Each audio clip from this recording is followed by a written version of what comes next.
Je me suis un peu retirée des...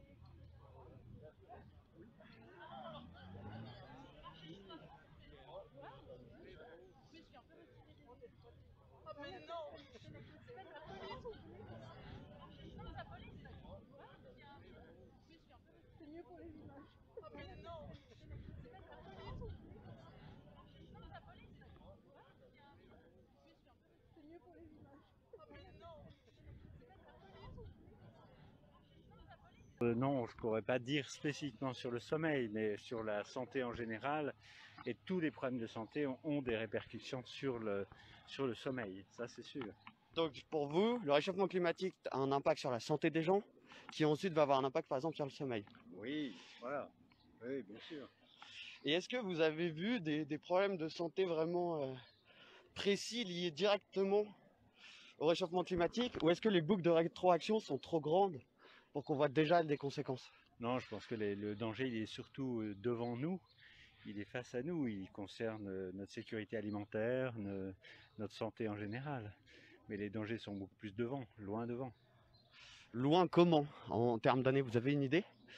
Moi, je crains que ce soit mes enfants et les enfants de mes enfants qui en subissent le plus les conséquences. Et plus ça ira, plus effectivement les conséquences seront graves. Et donc, en tant que, pas médecin, mais en tant que personne, en tant qu'homme, vous n'acceptez pas vraiment de léguer un monde malsain à vos enfants, et c'est la raison qui vous motive à vous impliquer dans l'écologie, c'est ça? C'est une question de prévention. La médecine, c'est pas uniquement de guérir, d'essayer de guérir, c'est surtout, avant tout, de prévenir l'émergence de maladies et de souffrances. Donc là, on est effectivement à un stade qui est un stade de prévention. Et cette prévention-là, vous considérez que les politiciens ont pris la mesure prennent des mesures concrètes, préventives sur le réchauffement climatique ou pas? Bon, je crois que là, vous avez répondu à la question. Non, manifestement, non. Il n'y a pas effectivement une conscience suffisante, notamment de prise en compte des questions de santé. Et c'est là où je pense qu'en tant que médecin, on a un rôle à jouer de prévenir les politiciens sur cette importance de la santé. Et justement, moi je tiens à vous remercier à titre personnel, parce que je disais juste avant dans ce live que quand les militants se mobilisent, il y a un certain impact, mais qui reste faible. Lorsqu'on a eu des scientifiques qui ont commencé à se mobiliser, ça a pris un petit peu. Jacques Dubochet a fait quelques sorties, Dominique Bourg, Valérie Dacremont. Mais là, de voir ce cortège de médecins, j'ai l'impression que ça prend encore plus d'impact en fait. Donc je voulais juste à vous remercier pour l'impact que vous donnez à cette cause où vous et moi on se bat concernant justement l'écologie. Oui, merci de ce soutien de votre part, effectivement. Bon, ce qu'on peut regretter, c'est qu'il n'y ait pas plus de médecins. Je pense que les médecins sont encore sont insuffisamment présents sur cette scène. Je veux dire, vous l'avez dit, on entend les scientifiques, on entend des gens du milieu de la culture, on entend des économistes aussi, on entend des juristes aussi, mais les médecins sont encore trop frileux, à mon avis. Il n'y a pas assez de médecins qui ont conscience de ce qui nous attend. Ok, je vois. Et donc, si vous aviez un message direct à leur faire passer à tous ces médecins qui sont encore trop centrés sur le traitement de maladies d'un point de vue local et pas systémique, vous leur diriez quoi si vous deviez les convaincre de s'intéresser à cette cause? Lire le Lancet Countdown, lire les données qui montrent qu'effectivement, ce qui nous attend va avoir un impact majeur sur la santé.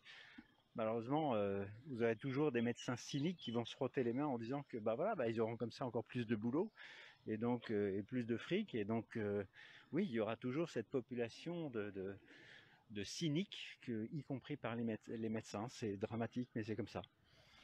Ouais, je vois, c'est le problème de la santé et de la pharma, puisque c'est votre fonds de commerce en même temps. Par contre, je vais pas vous retenir plus longtemps, mais juste, je vais vous dire que je garde votre conseil. Puisque ayant fait des études de mathématiques, j'ai l'habitude de lire quelques articles scientifiques. Donc The Lancet Countdown, je le note quelque part. Oui. C'est pas tombé dans l'oreille d'un sourd, comme on dit. C'est actuellement ce qui est de plus étoffé, effectivement, comme données appliquées justement à la question de la santé. Ça marche. Bah, merci beaucoup. Merci. Et puis bonne procession. Merci. Alors pour ceux qui nous rejoignent, donc nous venons d'avoir l'interview d'un médecin spécialiste du sommeil. Et comme vous pouvez le voir sur les images, nous sommes avec les Doctors for Extinction Rebellion, donc les professionnels de la santé, les médecins, qui sont impliqués dans Extinction Rebellion contre le réchauffement climatique et pour l'écologie. En fait, on a déjà eu 2 intervenants et les 2 sont du même avis pour dire que finalement, l'écologie, c'est quelque chose aussi qu'on doit prendre en considération en tant que médecin, parce que le fait que des écosystèmes soient pollués, ça impacte directement la santé des gens. Et donc ils essayent un peu de tirer cette sonnette d'alarme vis-à-vis de ce problème-là. Et le médecin d'avant l'a très justement souligné en disant que certains médecins seraient cyniques et verraient le réchauffement climatique comme une nouvelle manne financière, on va dire. Mais en réalité, un bon médecin ne pourra pas s'empêcher de se dire que on doit aussi considérer l'écologie comme un problème majeur pour la santé des gens, comme l'avait justement stipulé l'OMS lors de la COP21 à Paris. Alors là, nous avons un cortège de personnes en fauteuil roulant qui apparaît à l'écran. Donc la faim, épidémie, je crois lire déshydratation à la fin, détresse respiratoire. Je suppose que ce sont les symptômes engendrés par le réchauffement climatique. Parce que le lien entre pollution et détresse respiratoire, moi qui n'ai pas fait d'études dans la santé, je le trouve quand même assez évident. Déshydratation et réchauffement climatique, bah voilà, ça parle aussi un peu de soi. Et puis pour la faim, c'est quelque chose aussi que je tiens à rappeler depuis que je suis militant en écologie, c'est que l'impact de la destruction de certains écosystèmes sur la nourriture est vraiment concret. On a vu ça avec le glyphosate de Monsanto, on a vu ça avec d'autres choses. C'est vraiment dramatique. Je vais parler un peu en anglais après. Et nous avons une intervenante qui va faire un petit passage en anglais pour les personnes anglophones. So right now we're gonna switch in English. Sonia, what do you want to say to the live? So sorry for having had everything in French until now. Obviously we're in Geneva, the headquarters of the WHO, and yeah, most people are French speaking here. That's But right. we want to show the whole world that we're concerned. It is not just a Swiss problem, this is a world problem. And so we have chosen this date because it is the World Health Assembly this week in Geneva. Unfortunately, the ministers and their representatives are not in Geneva due to COVID, so just in visual conferences. But still, the symbol is there. This is the 74th World Health Assembly. And we want to tell the ministers of all member countries that they need now to acknowledge that climate change and destruction of environment are having a major impact on health. It is actually the biggest threat on health for the coming years. Yeah, as mentioned, the World Health Organization during the COP21 in Paris. Exactly. And since then, we have signed, all these member states have signed the Paris Agreement, and we are very, very far from reaching those aims. This is a problem that needs to be addressed in all sectors, but we are particularly concerned by the health of our patients, of the communities, and this is something where the health ministers have something to say, have an influence.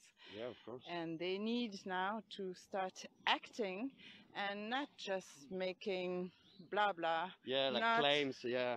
Yeah, we have very nice claims from the WHO, but actually no one is acting as if it's real. And we want them to act as if it's real. We want them to make decisions now to help their population. We have seen with COVID-19 that the world was not prepared at all. And now the main subject of this World Assembly is how to get prepared for other pandemics.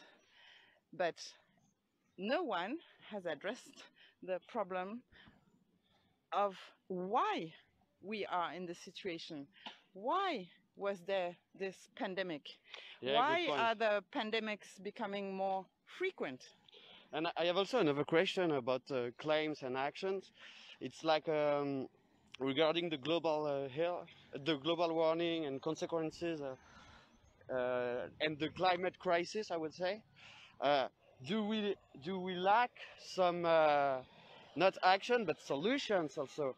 Like a lot of people said to me that yeah, it's good what you're doing with the Extinction Rebellion, but what are the solutions you proposed? Do you think we have some now, or do you think we still need to research and like think on it? I think there's still some thinking to be done, but this is also one of our demands, is that the population is consulted about this and not just decisions that are made high up without taking care of the most impacted ones. So ICSA is third demand is creating citizens assembly that would be advised by experts and would be able to make decisions concerning everyone. And we also ask this from the health ministers, that they consult their populations and that they don't just make decisions by themselves with experts. The experts are good to tell us what are the solutions, but the people must decide on which solutions are suitable for them. Yeah, we have something to say about it. And also regarding economics and politics right now, where we can see that some people take really bad decisions based on profit, like on money and stuff. So yeah, it's a good point, and I am really for the third demand on the citizen assembly.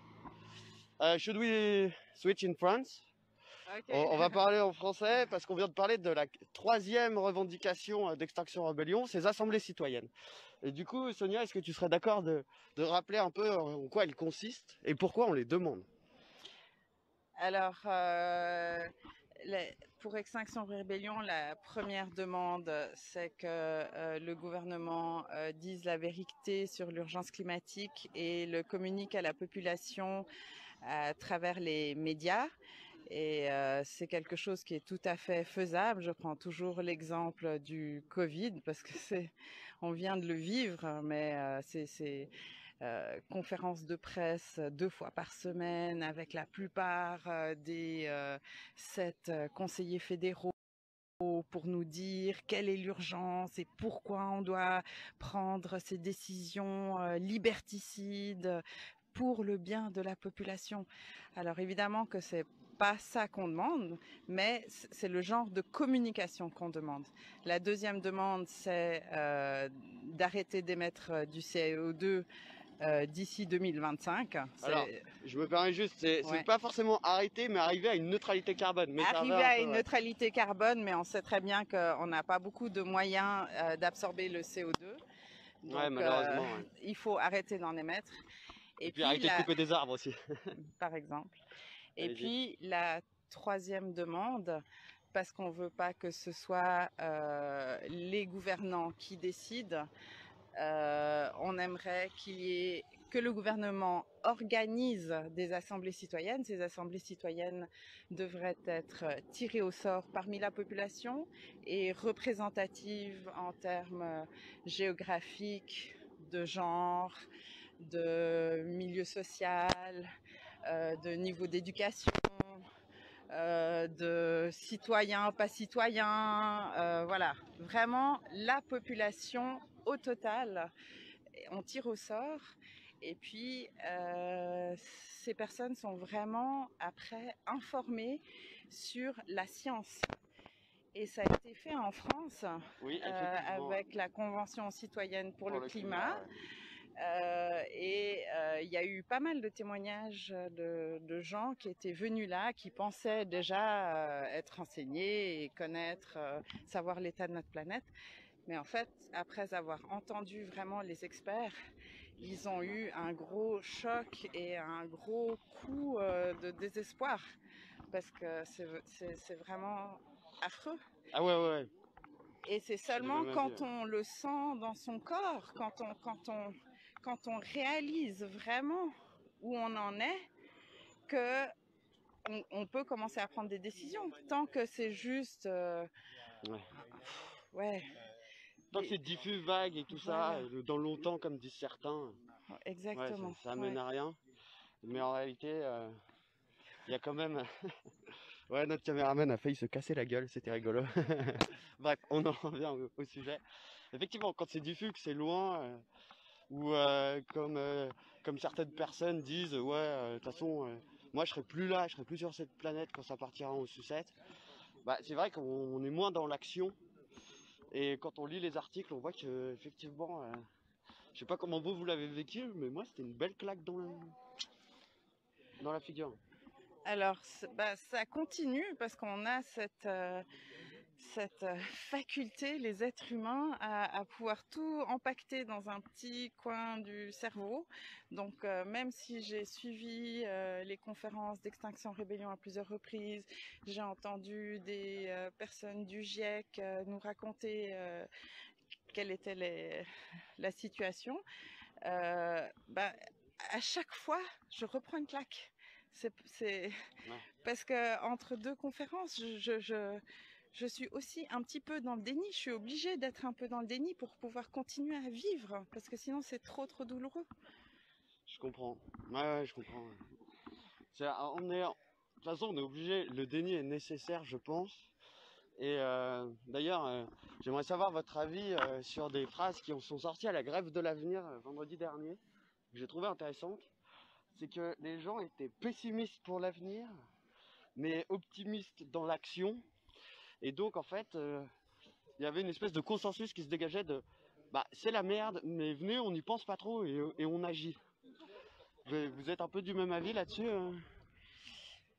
Alors oui, c'est vrai que de juste lire tous les jours des articles qui refont encore état d'une nouvelle catastrophe et encore une nouvelle catastrophe et encore une mauvaise décision, ça nous paralyse. Alors on doit se renseigner, on doit être au courant et puis après il faut passer à l'action. On peut pas juste passer son temps à lire des rapports parce que lire pour lire, voilà. Ça sert à rien. On doit agir. Ouais. C'est un peu ça. Puis j'ai vu un sablier, on va aller demander à la personne qui tient le sablier de nous décrire ce sablier. Donc j'ai l'impression de voir une planète, c'est ça? Absolument, alors c'est une planète, c'est un sablier qui a été fait par Valenterre et qui est le cadeau que nous allons remettre à Tedros. Ah, il a le droit à son petit cadeau. Il a droit à un petit cadeau pour lui rappeler que le temps passe. Et donc c'est la planète avec le logo de XR, avec le sablier qui s'écoule pour nous rappeler qu'il ne nous reste pas beaucoup de temps. Ouais, malheureusement, même si y en a qui disent aussi que ce sera dans longtemps. Vous en pensez quoi d'ailleurs de ce genre de propos? Moi je pense qu'il y a une vraie méconnaissance de la situation réelle. Et c'est pour ça qu'on essaye de demander à nos gouvernements de prendre la responsabilité, parce que c'est au gouvernement de dire à la population la situation critique dans laquelle nous sommes et pour que les choses bougent. Et pour moi, je pense que c'est quelque part normal qu'une grande partie de la population ne réagisse pas beaucoup, parce qu'il n'y a pas de signal fort de la part de nos autorités. Donc les manifestants passent un peu pour des gens qui enquiquinent le monde, qui sont un peu alarmistes. Et ils ne veulent pas sortir de leurs habitudes. Je veux dire, quand il y a eu le Covid, le gouvernement a permis d'arrêter plein de choses extrêmement rapidement C'est vrai. parce qu'il y avait urgence. Et cette urgence Et il y a climatique, l'urgence pour le climat aussi, ouais, justement. Ouais. exactement, qui tue d'ailleurs plus que le Covid à travers le monde, clairement, depuis longtemps. Et on est tout le temps en train de nous reprendre sur des petits gestes en disant ah mais alors vous êtes des manifestants. J'entendais l'autre jour une interview de jeunes filles de la grève du climat. Et les Ouais. journalistes qui disaient ah mais alors vous faites quoi comme petit geste, alors genre vous éteignez l'eau quand vous Tout le brossez temps la les même dents, chose, etc. Je veux dire, bien sûr que ces gestes-là sont importants et qu'il y a énormément de gens qui le font, mais on n'en est plus là. C'est-à-dire que Ouais, il faut des trucs systémiques, c'est ça ce nous, que on vous n'est dites. pas en train de Ouais. dire aux gens, aux manifestants, franchement, vous êtes nuls, vous prenez l'avion, vous faites ça. Et souvent, on est entendu de cette manière-là. C'est comme si on remettait à l'ordre la population. Non, on est en train de dire à la population, il faut que maintenant le gouvernement, faites bouger le gouvernement pour qu'il y ait des vraies décisions qui soient prises, parce qu'on n'en est plus à... Compter les pièces, ouais. Voilà, c'est ça. C'est que la tellement place d'accord. financière pollue 22 fois plus que le citoyen. Donc Sympa. le citoyen, il fait ce qu'il peut, mais s'il n'est pas informé, Et puis si on traite pas le problème à la racine aussi, ouais. c'est sûr qu'on n'avancera pas. C'est ça. Et on est plus... Il y a un certain nombre de personnes qu'on enquiquine, qui se disent ouais, vous nous bloquez, on peut pas se déplacer, moi je dois rentrer chez moi faire à manger pour mon môme, etc. Donc c'est sûr que ça les dérange. Mais maintenant, les gouvernements ont une responsabilité qu'ils ne prennent pas. Et on sait que maintenant, même si on arrête tout, on se prend 2 degrés dans la figure. Ah. Et ça, c'est ce que dans les années... Redites-le encore un coup là pour que les gens entendent bien. Donc vous avez dit, Quoi qu'on fasse aujourd'hui, si on même si change aujourd'hui tout s'arrêtait, pas... Ah, les 2 degrés, on se les prend. ok, moi Dans j'avais les- compris que les 2 degrés on se les prenait si on prenait pas de mesures pour... On va de toute façon prendre les 2 degrés. Ah ça fait mal, surtout qu'il fait déjà chaud aujourd'hui. Bon, je rigole un peu, c'est une petite blague, mais... Non, mais c'est sûr, en c'est réalité, la agréable planète, hein, de manifester avec un peu de chaleur, ça nous change. de mais la on se pluie de tape l'autre des jour. canicules de plus en plus quoi. Donc voilà, Et voilà, payé, quoi. Et les accidents, les morts dus aux tempêtes, aux accidents, au feu, etc. Tous les problèmes cardiovasculaires, tous les problèmes respiratoires, tous les problèmes d'allergie, toutes les zoonoses type Covid. Ouais. Voilà, c'est énorme. On peut vraiment avancer, on peut faire changer les choses, mais si le gouvernement ne s'en occupe pas de manière très sérieuse, personne ne va nous suivre. Ça, c'est vrai, ouais. Parce qu'il y a une méconnaissance, ils disent oui bon, ça va aller, il fait un peu chaud, mais finalement c'est plutôt cool. Mais on va vraiment avoir un problème on a un problème de fertilité humaine, ça c'est déjà connu. Ça c'est peut-être pas une mauvaise, Le bas c'est peut-être blesse, pas une mauvaise chose. bam. Ouais, bah si on est Même- beaucoup, ouais, l'un dans l'autre, finalement. Ah, même si je suis sage-femme. Ah, vous êtes sage-femme, donc vous l'avez vu en fait. Non, non, une pas baisse de fertilité. Non. Bon, cela Mais- dit, les gens, j'ai l'impression, en tout cas en Europe, qu'il y a une baisse du nombre d'enfants par femme. Oui, alors ça c'est peut-être pas le premier problème. Le problème, c'est plutôt une histoire de fertilité de la terre. Ah oui, il de y a la un- terre aussi. Bah Il ouais. y a un moment où simplement on va avoir faim. Alors en Occident, pas tout de suite, mais aussi ici, on va Ça connaître arrive, ouais. ce que c'est que la faim. Je Ça vais marche. le tambour. Alors, du coup, justement, on va vous laisser sur ce mot de fin que je trouve très beau. Donc, vous venez de dire qu'en fait, demain, on aura faim, Absolument. quoi qu'il arrive. C'est beau. Sauf si les politiciens font quelque chose. Et en vrai, moi, j'aimerais pas être politicien quand le peuple a faim, quoi. Non, moi non plus. Donc voilà. Alors, on va faire un petit tour de cette sublime, ce sublime cortège. Donc, nous arrivons vraiment à côté de l'OMS cette fois. Donc, à l'image, vous avez une planète. Vous avez un thermomètre qui montre que la température se réchauffe et qu'à 42 degrés, à plus 5 degrés, mais là on est foutu. Il y a peut-être même plus d'humains sur Terre, quoi. Donc voilà, je dis ça, je dis rien. Je pense que vous avez assez entendu d'intervenants du monde de la santé vous dire ce qu'ils en pensaient. On va juste regarder un peu ce qui se passe. And so I will also say it in English. So we are arriving near to the World Health Organization here in Geneva. with a protest of medical staff, health staff, where we can see a thermometer saying explicitly that if we reach the 42 degrees Celsius, we all gonna die. That's the point, like the body of people can't handle that health, that temperature. Bref, moi j'y arrive vraiment pas en anglais. J'essaye, mais voilà. Petit moment de silence.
On va quand même en profiter pour poser une petite question. Ce globe, j'ai vu qu'il a des bandages dessus. C'est fait exprès ou c'est juste rafistolé à l'arrache? C'est un peu symboliquement ce qui se passe sur la planète. On rafistole, on essaye de soutenir, on essaye qu'elle soit résiliente. Donc c'est rafistolé à l'arrache, mais volontairement dans une logique symbolique. Le terme résilience, parlons-en, je l'ai découvert il n'y a pas si longtemps que ça finalement. Okay. Comment vous le décririez et pourquoi il est important aujourd'hui ce terme? Alors, comment est-ce que... Je crois que c'est un terme qui vient des sciences de la physique et qui est le fait de pouvoir étendre quelque chose et puis que ça revienne à peu près à l'origine. Un peu comme l'eau quoi, ouais, qui se déforme sans... Un peu comme le métal surtout. Okay, et puis en termes de psychologie, c'est vraiment comment est-ce qu'on peut utiliser nos ressources face à ce qui nous arrive. Par exemple, si on prend la crise du Covid-19, comment est-ce qu'on fait pour ne pas sombrer, puis quand même pour grandir un petit peu, puis pour se maintenir un peu en forme? C'est ça la résilience en fait, c'est comment on arrive à développer ses ressources intérieures et les ressources de la société aussi. La résilience, ça peut parler aussi en termes de société et de démocratie. C'est un business. Voilà, ouais, exactement. Et donc, il y a une... Pouvoir absorber un choc et puis après pouvoir se remettre sur pattes. C'est voilà, ça. En fait, moi, c'est un peu ce que j'avais compris. La résilience, il y a un côté acceptation d'une situation, de ne pas être dans le déni, pour ensuite mettre au point une forme d'adaptabilité, en tout cas, prendre des mesures, voilà, c'est ça. Faire quelque chose. C'est pas juste encaisser en silence dans son coin. Non, c'est pas dire ah oui, ça va pas et puis rester là sans rien faire. Je vois. Voilà. Et puis du coup, c'est aussi pour ça que vous êtes là, les médecins, quoi. Alors, exactement. Vous avez compris, santé. Voilà. Vous faites quoi d'ailleurs, vous Moi, je suis psychologue. Psychologue. Ok. Vous avez vu un impact d'ailleurs sur des gens psychologiquement en se disant putain c'est pas ouf ce qui nous arrive là. Une partie de la population, oui, prend conscience et puis est parfois paniquée ou angoissée ou Donc vous avez des déprimée. clients qui viennent pour cette raison-là. En général, pas vraiment pour cette raison-là, mais souvent elle y est, enfin pas souvent. Si on creuse un peu, elle peut y être, ouais. C'est pas la première demande. En tout cas, de mon point de C'est vue. plus un mal-être général. Voilà, ouais. Et Des dans fois, le lot, les il y gens a savent ça. pas pourquoi ils disent je suis pas très bien, ça va pas à mon boulot. Voilà, puis on peut y avoir une crise des valeurs et puis ça peut être caché dessous. Ouais, je comprends. C'est pas Moi- flagrant. C'est ça. Et puis vous qui êtes médecin, moi qui suis enseignant, on est en adéquation avec l'écologie entre guillemets, comparé à certaines personnes qui pourraient travailler dans des grosses industries un peu limites. J'imagine le gars qui bosse chez Nestlé ou Monsanto et qui s'en fichait de l'écologie pendant 10 ans et d'un coup, bam. Ouais. Ça doit être un peu compliqué pour lui, ça. C'est compliqué, je pense. Ouais. Souvent, on appelle ça. Souvent, les gens essayent de s'arranger avec eux-mêmes. On appelle ça la dissonance cognitive. On se dit Ouais. ah ben j'ai ma maison à payer ou bien non mais ça va quand même. Enfin, on essaye de tenir là-dedans quoi. Ça marche. Bah, merci. On va aller en tête de cortège parce que nous arrivons devant le bâtiment de l'OMS, là tout de suite maintenant, où il y a toute une délégation qui nous attend. Et je tiens à souligner aussi qu'on va faire un switch de live. On va changer de live, on va en relancer un après, mais pas tout de suite. So as I am saying in French, we will need to switch from live because here we have a better setup. Mais tout de suite une chanson.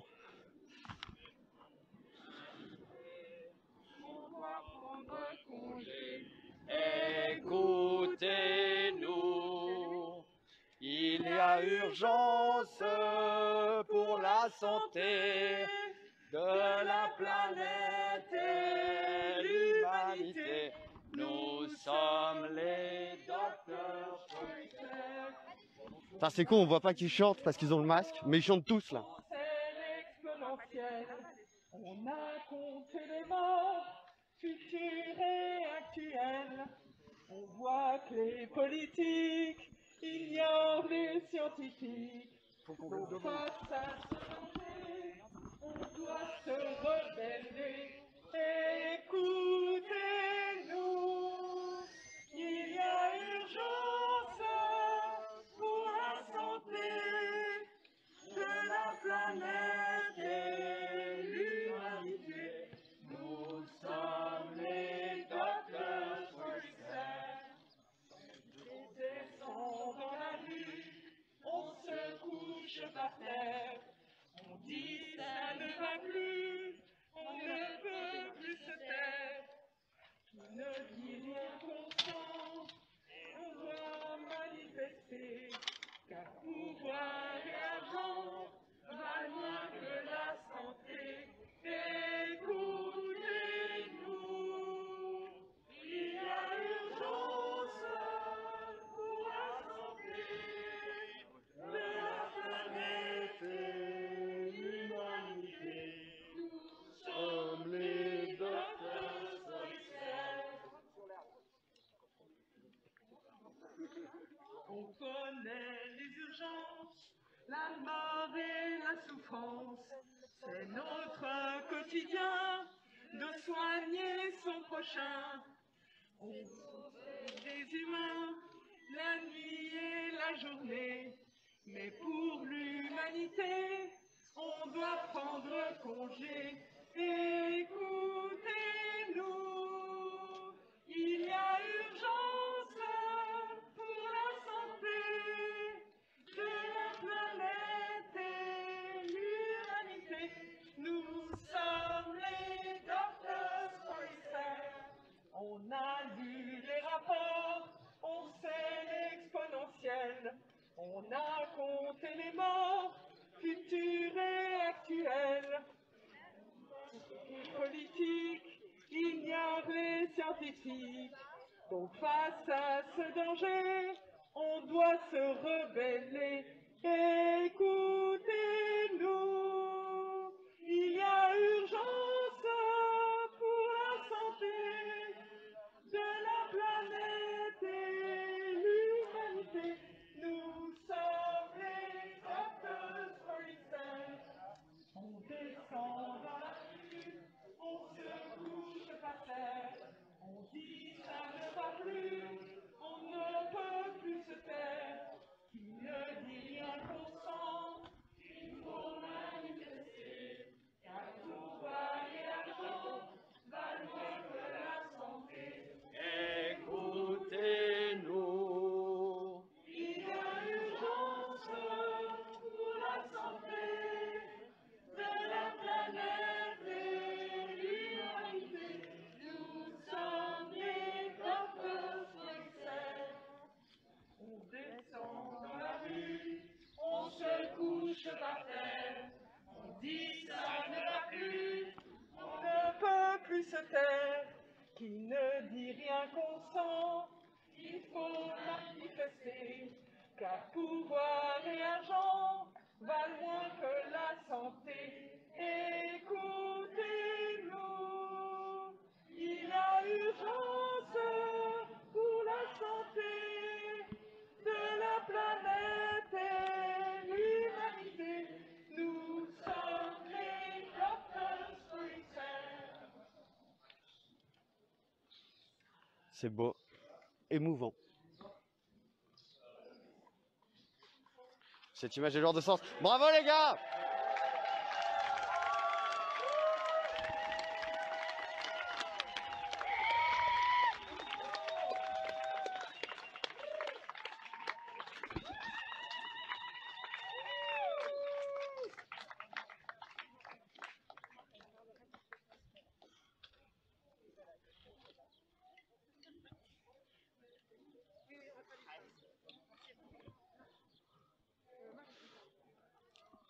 Donc nous sommes arrivés devant l'OMS où les discours commenceront à 13h30 et il y aura un switch de live à ce moment-là, justement. Je crois qu'il y a d'autres discours. Du coup je vais me taire hein, et on va les écouter.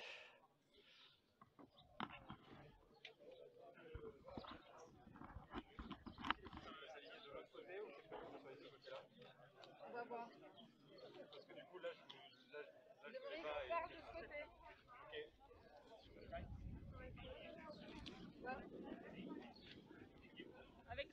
Avec le thermomètre. Bon, alors finalement il n'y aura pas de discours pour l'instant, je sais pas trop.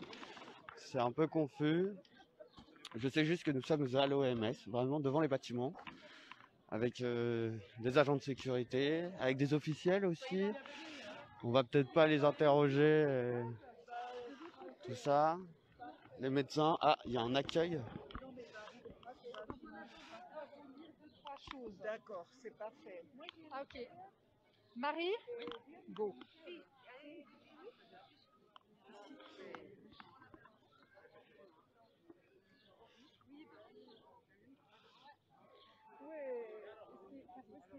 Et tandis que les banderoles se déploient en arrière-fond, alerte rouge, Acna for Life. Prévient. Les changements climatiques sont la plus grande menace sur la santé globale du XXIe siècle. WHO warns us climate change are the greatest threat to global health in the 21st century.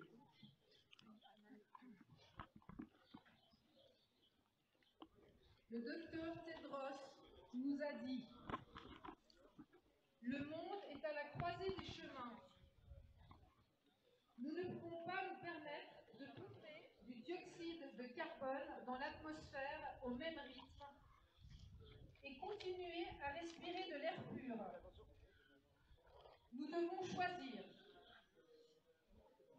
Et nous ne pouvons pas nous permettre de considérer la santé comme un simple sous-produit du développement ou comme un bien que seuls les riches peuvent s'offrir. Aujourd'hui et chaque jour, nous devons choisir la santé. Nous sommes une grande famille.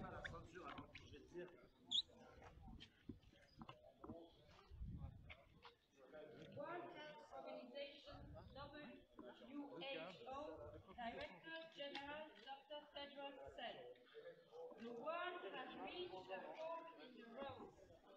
We cannot afford to pump carbon dioxide into the atmosphere suffering and still breathe clean air. We must choose. We cannot afford ever deepening inequalities and expect continued peace and prosperity. We must choose. We cannot afford to see health merely as a byproduct of development or a commodity that only the rich can afford. Today and every day, we must choose health. We're one big family.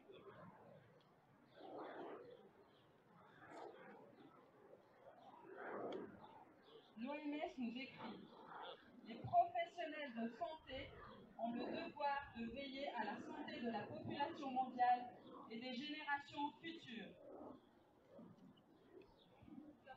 WHO writes to us, health professionals have a duty to care about for current and future generations.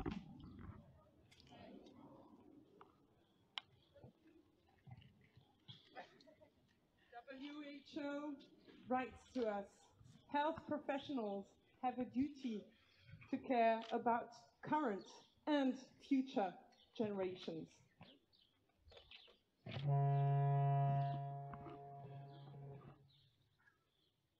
Il n'y a pas de vaccin contre le dérèglement climatique, la pauvreté, la faim ou les inégalités.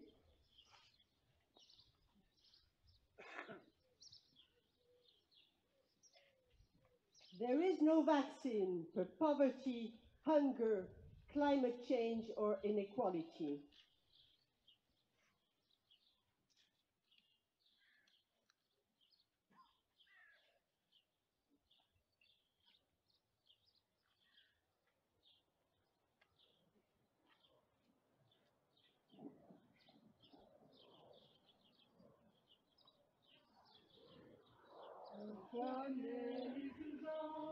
La mort et la souffrance, c'est notre quotidien de soigner son prochain. On sauve des humains, la nuit ou la journée, mais pour l'humanité, on doit prendre congé. Écoutez-nous, il y a urgence pour la santé de la planète et l'humanité. Nous sommes les Doctors for Excel. On a lu les rapports, on sait l'exponentiel. On a compté les morts, futurs et actuels. On voit que les politiques ignorent les scientifiques.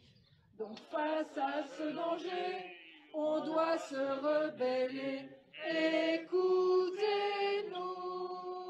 il y a urgence pour la santé de la planète et l'humanité.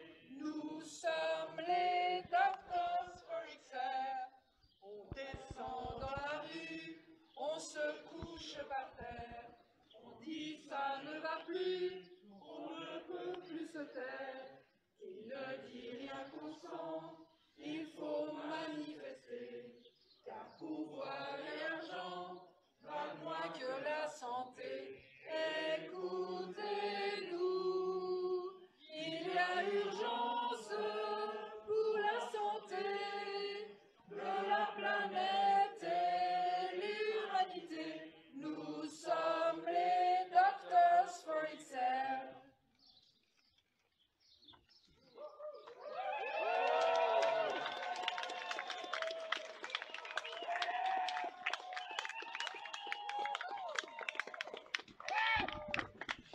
Donc, je profite de... Dear colleagues, chers confrères, it's such an honor to have you here today. I feel absolutely very emotional about the fact to see the white coats, the ones that are remembering us every day why this organization exists and why we are here, to take care of the health of the people and their well-being. And now climate change is putting all of that at a huge, huge risk. So we welcome very much this movement. We feel very honored to have you here today. We are very much with you. You have it on your posters and your slogans. Climate change is one of the greatest threats to our human health. And it's our responsibility not just to treat the patients. Until now, as doctors, as nurses, we are taking care of the patients, but we want more than anything else that they were not sick. We want to prevent the causes of disease. And if we tackle the causes of climate change, we will generate so many health benefits. So the climate change is not just an environmental threat, it's definitely a human health huge threat. So we are very much with you. I think the health professionals at large, we have a very, very big responsibility to promote, to disseminate the messages, to make sure that everybody understands the very strong linkages between nature, ecosystem, biodiversity, and our own human health. It's not just about planets, it's just about lungs as well, and brains, and all our body. So I think we need to leave a movement that will go for better health, well-being, and definitely protecting the environment. You will hear soon from our Director General. He's finishing the World Health Assembly interventions, but soon he will come and I'm sure he will be very happy to address you. En français maintenant, on est très très heureux de vous savoir ici ce matin. C'est vraiment... Oh, parfait. Okay. For organizational purposes, we need to cop for a minute. And since in WHO we are very flexible, we will do it very easily. Alors on va profiter de cette interlude pour couper ce live parce qu'on a une meilleure équipe vidéo qui va prendre le deuxième live. Donc restez sur les pages, rafraîchissez la page. Nous, on coupe maintenant.